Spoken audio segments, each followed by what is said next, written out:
rolling? Camera speeding? Sound speed. Okay. Brown Girls Grieve Differently, Sarabi's interview, take one. Oh, nice soft sticks. Thank you. I got scared. I was like, I hope she does it. Let me brace myself.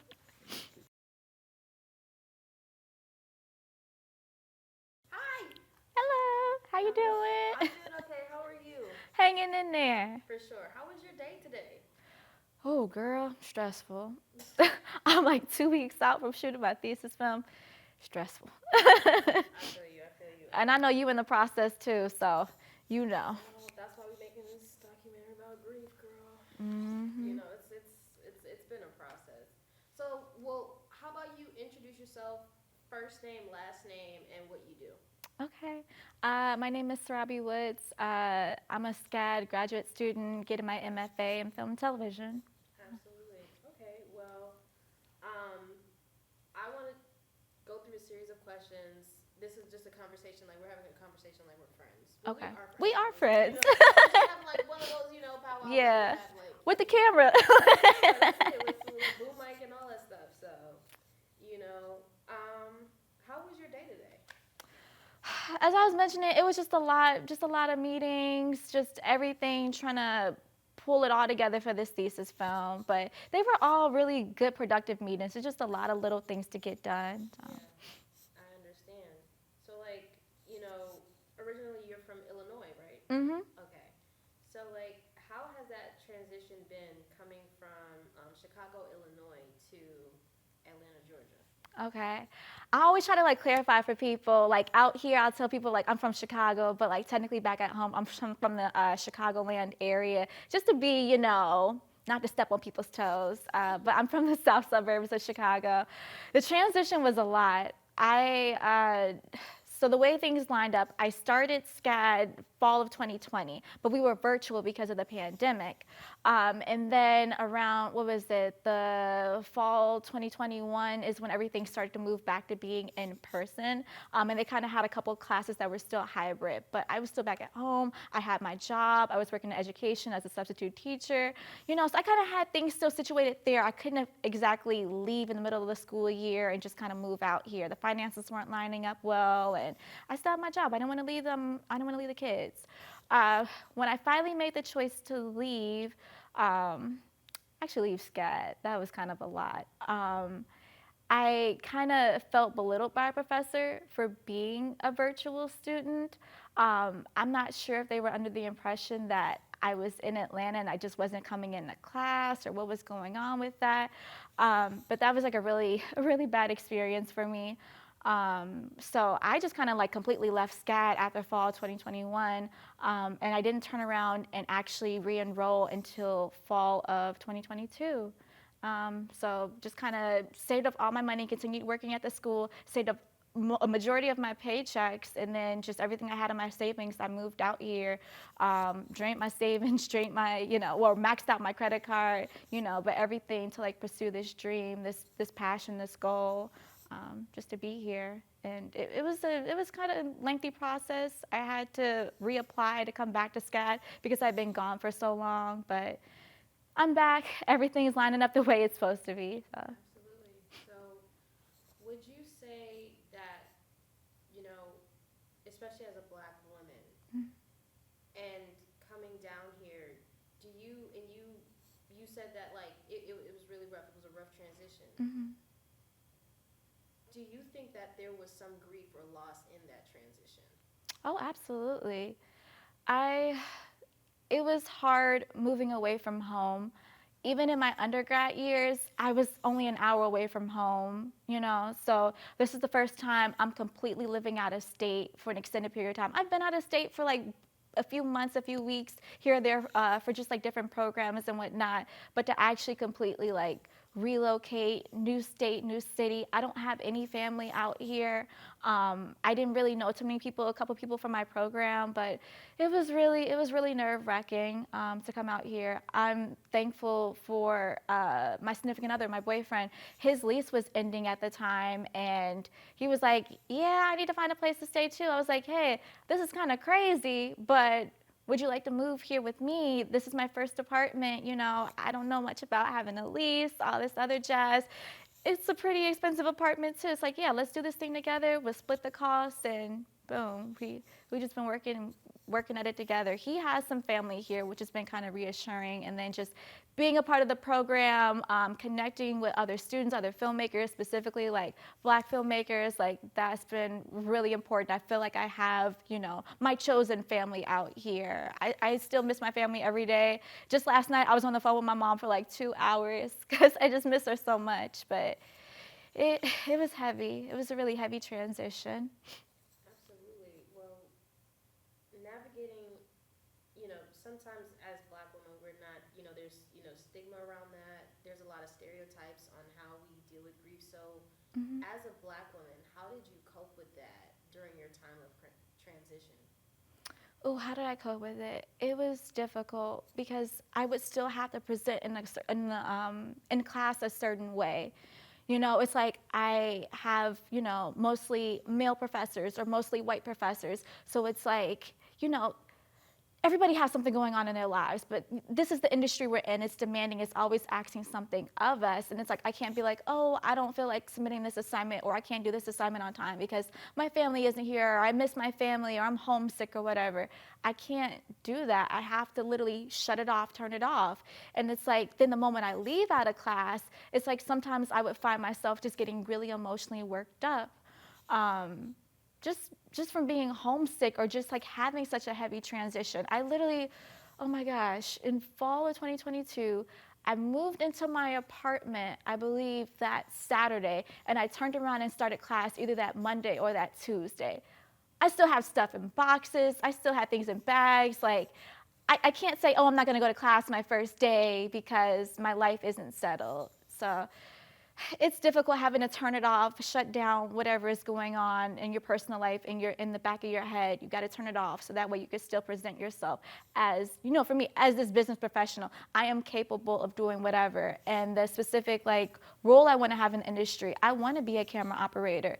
That is so heavily male dominated, specifically white male dominated. They're not going to sit here and tolerate my, emotions, my excuses, whatever. I got to still bring it. So it starts in the classroom and transitions out. Absolutely. So you mentioned having to have a certain level of professionalism at a PWI. So how do how do you have that professionalism and then still be a Black woman and then not having your life settled? Like, how did you deal with that? That's a really great question. You asked me that question again, I'm sorry. So, you mentioned, having a certain level of professionalism in at a PWI. So, how did you, try to maintain that while, also being a Black woman with all these stereotypes and then still having to cope with grief from your transition? This is kind of bad to actually admit it, but code switching, that definitely played a big part.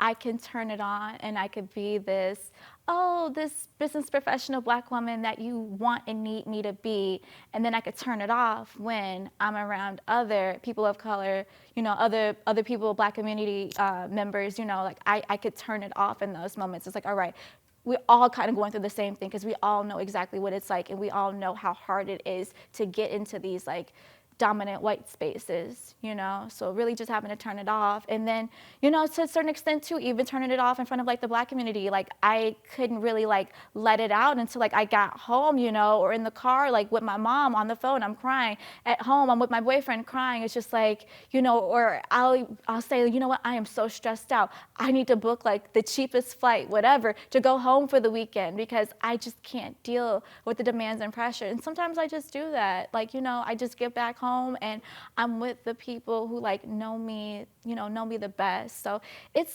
I appreciate the Black community here, but it's I don't want y'all to see me completely crack and fall apart and think that I can't stand on my own 2 feet when I can. It's just heavy stuff, Absolutely. Well, you talk about being able to, be vulnerable and cry around people that you feel safe with. So when was the last time that you actually cried? Oh, this is so vulnerable. I just cried earlier this week, actually. Um, it was like a really heavy situation in our home life. I guess kind of just like letting you in a little bit to it. Over the summer, I was fortunate to be accepted to go to, not just to be accepted, but to go to like the Lacoste campus, our France location. And that was a really heavy time. I couldn't afford to foot like a heavy amount of the rent, so I asked my boyfriend to step up and chip in a little bit more to cover my part, because I was over there. Although I was working, I wasn't making a significant amount of money like I was here. So he had to jump in and help out a lot. And like I said, my income was low. So I came back and I was like, you know, let me see what's going on with my best friend. She was unhappy with her living situation. So I asked if she would be willing to come live with us. She said she would, you know, and it was all okay at first. But for the last few months, she's kind of been short with her rent. Her financial circumstances have been kind of tricky. And having to make that difficult executive decision of like, you have to, you know, we can't keep you here any longer. And that was really heavy. I feel like she's really mad at me, and I tried to do, you know, what was best for me, our living situation. I didn't want to lose the apartment, you know, trying to cover her and her expenses, and it was a lot. And yeah, I just caught myself. I just completely broke down after she hopped in the Uber and just rode on the way. It was, that was heavy. That was heavy. Absolutely. So I just want to say I'm sorry. I appreciate it. Thank you. It's not your fault though. But you know, that kind of segues into my next question. Mm-hmm. So you know, talked a little bit about your friend in the living situation. So I was going to ask, like, when was the last time you lost a relationship, and how did you deal with it? Like, how are you dealing with this? I won't say like this one is completely lost, but there is like a lot of hurt and damage in this one. Um, I don't know if it will be recover. I'm not entirely sure. But before that, the last time I will say I lost a relationship, I think that was 2 years ago, I believe. I tried to shoot a project for a friend of mine, and he had like a lot of heavy demands on like when things would be turned around and submitted to him. And it was just a class project, you know. It was supposed to be like lighthearted and fun, and he just became incredibly demanding. And then he just like is, you know, yelling at me that I'm unprofessional for not meeting whatever these time demands are of his for a class project. And he blocked me, and I am so deeply hurt. It really messed me up emotionally, like to lose this friend. This friend, we went back to like freshman year of high school. And it also really messed me up and made me like, I don't want to direct anything else. And I had so much anxiety turned around and trying to direct this thesis film. I actually quit my thesis film like 3 different times, and just the push from like family, friends, loved ones, keep going, you have a great story, keep going. Professors too, keep going, you have a great story. That's really what's driving me forward, because if I actually stop and think about that, I would quit this thesis film when I shoot in 2 weeks, so. Mood. Sorry. So sorry. But yeah, that was the last time I say I lost the relationship. And then the one now with my best friend. I don't know where things stand. That friendship, oh my gosh.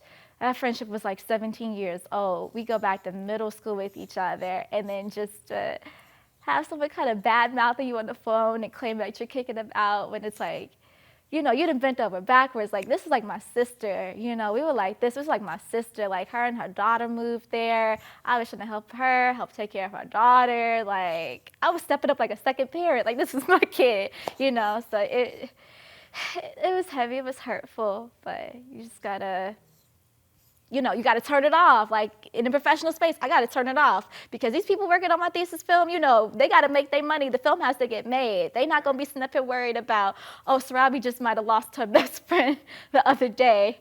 We got to make this film still, so. So you talk about like being in a professional setting and still you know, needing to get things done, and you know, essentially, you know, the show must go on. However, you know, there's still upset and hurt there. Mm-hmm. So like, I want to how, like, there's a lot of stereotypes and stigmas around Black women and emotions and feeling. So I wanted to ask you, what does grief mean to you? Oh, what does grief mean? Oh, that's such a heavy question. Grief, definitely, it's loss, it's sorrow, it's like this deep, wallowing pain, this indescribable, like, deep pain. Um, as a Black woman, I just sometimes feel like I can't really show it. I can't really like express it. But yeah, it's just this deep, hurtful pain. And, I could talk to my mom, I could talk to my boyfriend about it. But just, sometimes the space I feel like, I could somewhat let it go a little bit even more, but still not even too much is in therapy sessions. Because it feels like other people might not, understand, or it might be too heavy. And, I don't know if this is being a Black woman or, this is just my personality of being really concerned and caring about others. I don't want to weigh people down with my burdens. Everybody got their burdens. Everybody got their load that they carry with them. And I don't want to bother and weigh people down with like saying like how truly sad or hurt I could be sometimes by some of the things that, that go on in my life that I experience, that I witness, I feel all these things. So it's this indescribable deep pain. This way I sometimes described it, like in my younger years, I would say I feel like I have this gray cloud over me, or I feel like rain, this gray cloud is like raining on me, which is so lame and kind of cheesy to say, but that's the best way visually I could describe it. The world feels gray, or a raining sorrowful blue. Well, you talk about, people, you don't want to be a burden to others, and how a lot of times you don't express or share, But I'm actually interested, like, well, if that's the case, have you ever grieved in public, and why? Have I ever grieved publicly? I did one time accidentally, and I was like, let me pull that back real fast. It was during college, and just, it was such a hot mess. It's like, you carry over some of your friends from high school who you think are still your friends, but it's like, come this realization they're not your friend the whole time. Just a lot of heavy stuff, like with gossiping and rumors amongst these people I thought were genuinely my friends. And I just got to the point I couldn't take it anymore. So I kind of just had like a whole mental, emotional breakdown in front of these people. I'm just sobbing, and it's just like, then they took that and carried on with, oh, she's crazy, she's unstable, and then other things too, like because of the undergrad school I went to, and just like, just like my faith and like things I care about and value, being a business professional, value in my faith, the university I went to, all these things, they like, oh, she thinks she's better than us. So just anything, everything they could take and just run off, with whatever label. And then, some of my friends who were genuinely friends of mine, who were also a part of this group, they kind of were believing what some of the mean girls in the group were saying.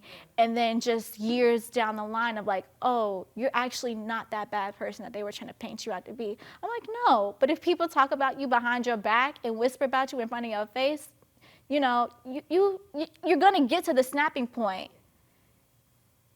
Especially like when you trust people, you think that they're your friends, you confide in them with some deep stuff, and they turn around and throw it up in your face or throw it, to other people, twist the story around.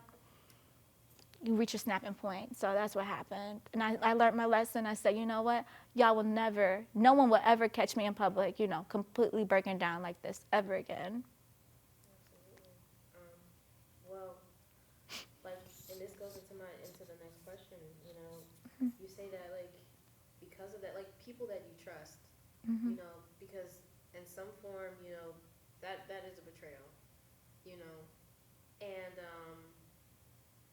you say that, you would never let anybody see you like that again. So, like, when it comes to that and that trust being broken, do you feel ashamed in being vulnerable? Especially, and also to add to that, do you think Black women feel, from your experience, have a safe space to express that vulnerability? So first part was, do I feel ashamed to be vulnerable? And then the second part, Black women collectively feeling the shame. Yeah. I do feel shame and ashamed to be vulnerable. I even find myself in my romantic relationship, I was expressing to my boyfriend just the other day, like how important he is to me. And I kind of caught myself and I was like, I never let it's like he knows I love him, but I never let it out of how truly, genuinely he matters to me. And I was like, my heart started fluttering and, started to get all sweaty and whatnot. And I told him in the moment, I was like, oh my gosh, I've never expressed that to you. I've always felt that on the inside, but I've never expressed it out. And, he was really appreciative to actually hear me say how important I further elaborated with him. I'm not going to share that now, but I further elaborated how important he was to me, and it made him feel good because I never say these things. I never, go into depth about how, sometimes how important, some people or just some moments can be to me, because I'm afraid, I might start crying or I might start getting a little bit too emotional. But I am trying to, especially with my crew on this thesis film, I do want them to know how appreciative I am for them. But it's I'm trying not to let the emotion show through because I don't want to cry. I don't want to, get too emotional. But as a leader, I value the things that they do. Or just even my family or other friends, I try not to let too much, show, but I do want them to know, because we only have a short time on this earth, how much people mean to you. So being vulnerable with those emotions. I feel I don't know, honestly, I feel Black women collectively, because not only do we carry our own burdens and problems, I feel we carry everybody else's burdens and problems, stuff that don't even have anything to do with us, we carry with us. So it's just at what time and what space are we, supposed to be vulnerable? And then I guess, I don't want to speak for everybody, but I'll speak for myself. I kind of feel I'm occupying other people's space and capacity by being vulnerable and sharing, this is what I'm going through, this is what I'm feeling, unless it's in therapy. So, but she cares, but she's also getting paid, so that's how it's all right, I rationalize that in my head, but still just, I don't want to burden nobody with my stuff, no. So you talk a lot about being a burden. Mm-hmm. When was an actual time that you felt seen and heard, and how did it make you feel? Anytime or a recent time? Anytime. What was a pivotal time where you did feel seen? Or you can even talk about a recent time that you felt seen. I could talk about one from a production I was working on. It was a class project. A friend asked me to be their DP, the director of photography, on their project. I was really nervous because people don't realize there's a difference between being the director of photography and being the camera operator. That's a whole other side story. They could figure it out, look it up. But, so I was kind of nervous. So I was like, okay, I'll go into this, I'll do this, and the shoot was going really well. I felt super confident. I felt, seen and heard and respected by, the people that, technically I'm, their boss in the production. It was two different instances, both male. One guy kind of felt like he was rushing with some of the stuff. And I'm like, dude, what you're not gonna do is rush me, okay? We not rushing, we not shouting. Bring it back down. And this other guy, I had said something to my first AC, and this other guy, he said something slick, and he thought I didn't catch him say it. But what I really appreciate, the director of the project, one of my really good friends, he male but Black, he said something. I don't think he heard what the second guy said, but the first guy, he heard him rushing and doing all the shouting. He was like, yo, dude, you need to chill out with all of that. And I pulled my friend aside and I was like, I appreciate you. Like, I appreciate, you saw me, you know? Like, I appreciate that. Like, I'm just trying to line up this shot. You know, we're trying to get everything, you know, make the magic happen for you. You know, and a lot of times I've been on sets where, you know, you feel invisible. You feel like you're just the help, quote unquote, which really sucks. Like, it's like a really crappy feeling, you know? And just in that moment to feel seen, you know, and for him to publicly say something. This other guy was publicly Russian. Publicly say something to him. I told him that meant a lot to me, you know. Well, I that's a beautiful thing for somebody to actually show up. Mm-hmm. You know, and it kind of creates a safe space in a way. Mm-hmm. So I also want to touch on really quickly, like being in a safe space and being vulnerable and being seen. So Mm-hmm. I wanted to know, what does vulnerability look like to you? Oh, vulnerability. It feels like being real. It feels like realness, authenticity, all of that. I have more thoughts on that, but the thought kind of slipped away. Yeah, I think that's all I can say right now. Were you also asking about showing up as well? What does that look like? Or Yeah, you can answer that. What does showing up look like to you? it means when somebody publicly does something harmful, people address it publicly. You know, I feel like sometimes people are just like, oh, let's handle whatever in private. It's like, no, this perfect person, you know, didn't do whatever in private or handle whatever privately. So I think this needs to be publicly addressed. So I feel like that standing up for people, you know, who quote unquote by society might not have the loudest voices in the room, when you have the ability to have a louder voice or the loudest voice in the room, standing up for those people. Absolutely. Well, I also want to talk to you, like when you were in college and you did break down. Mm-hmm. So I wanted to ask about, like, you know, that overwhelm and that upset. Mm-hmm. Like, where do you go when you feel overwhelmed, and how does it make you feel? Like now or where I went then? Now and then, both. Then I did go to, like, you know, the girls in the group I thought were like my closest friends. Thank God for moms. My mom had called it a while back that some of those girls were not my friends, and I was young and I didn't see it. But you know, just kind of learning and like even talking to my mom, like she just told me, just remember, don't share too much with anybody ever. So I kind of got into this habit, this mindset of like, I don't share too much of anything with anyone ever, unless like I'm comfortable with them throwing it back up in my face. It's like, yeah, I said that, you know, or I believe that, whatever, whatever. Now, what do? I know that I could go to my mom, I could go to my therapist, I could go to my boyfriend, I could go to my grandma. You know, just being incredibly selective, like with the people I could go to with things.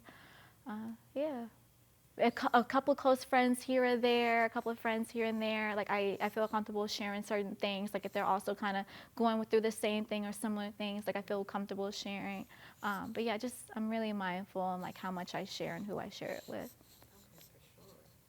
Well, I mean, so like you talk about being selective. Mm-hmm. Would you say that also applies to how you practice self-care? I think so. You got to protect your space, your mind, your energy. You have to protect all of that. And it's just, you can't let anybody, everybody in. You know, it comes from like the people you surround yourself with.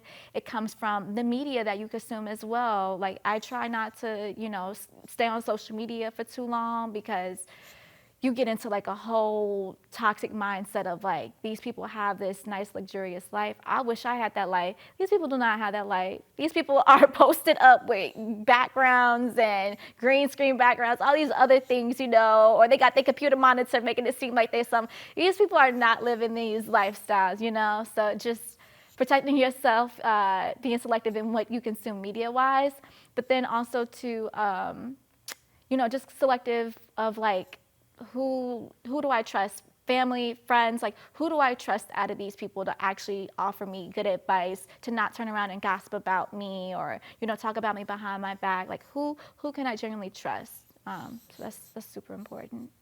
So overall, what does self-care look like for you? Oh, self-care. The best self-care days when I could put my phone aside, I could take a nap for like 30 minutes or an hour. Um, Sometimes like little things too, like hopping in a shower and taking a longer shower, not taking like, all right, this is my regular time. Like, no, I'm gonna just stay in here and I'm gonna stay in here for a nice little moment.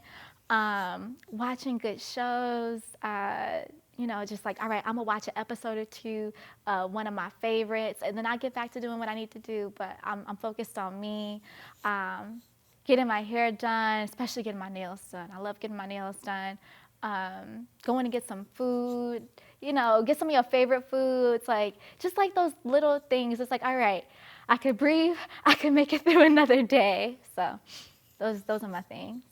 Absolutely. So with self-care, those are obviously things that are joyous. So like aside from self-care, like where do you genuinely find joy as a Black woman? Where do I find joy? Where do I find joy? I've actually been working on this lately because it's so easy for people to point out and be like, oh, this thing makes me happy, this person makes me happy, or whatever, whatever. It like starts with me. It starts with my mindset. So I just really been working on like reframing my mindset and trying to be more positive, more optimistic, more hopeful with things. And it's like also too, it's like I'm the one who kind of decides my fate. I'm the one who makes things happen. I've always wanted to go to France. I made that happen. And I was really happy to be there, because that was something I set my mind to, a goal I actually achieved. I wanted to be a film student. I want to be a filmmaker. So it's like, all right, I set my focus on that. I choose and pick which projects I'm a part of, projects that are going to bring me joy, that I can have a positive mindset or feel good about working on. Joy comes from like, those moments where I'm laughing like with my family, with my friends.